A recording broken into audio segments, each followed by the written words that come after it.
If you spend a lot of your life in meetings, and especially if you have any control over those meetings, it's really, really important that you do your best to have a clear, set agenda.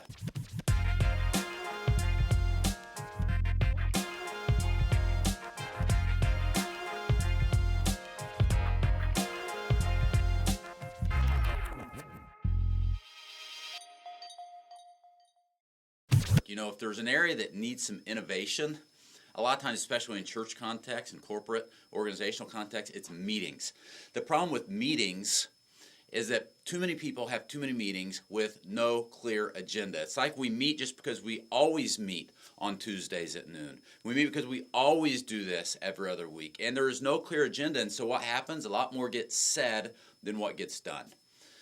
If you spend a lot of your life in meetings, and especially if you have any control over those meetings, it's really, really important that you do your best to have a clear, set agenda, right?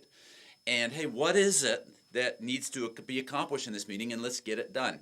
I also think that we spend too much time in meetings. I don't know why on your Google Calendar, by default, or on your phone, normally by default, when you schedule a meeting, it schedules it for an hour.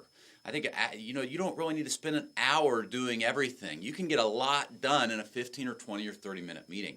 Now, there are times where you need to have longer meetings, but you really need to evaluate, do we need to have these longer meetings, and are we accomplishing what we need to accomplish? And I understand sometimes meetings are out of your control. Your boss calls a meeting, you have staff meeting, you've got these meetings that you don't set the agenda. But when you do have meetings and you have some control, I'm telling you, your meetings will be a lot more productive. There's that classic book, Death by Meetings. Have you ever felt like you're going to die and it's going to come from meetings? Have clear agendas. That's just one example of an area where you can really innovate and look at something that we're doing and make it better.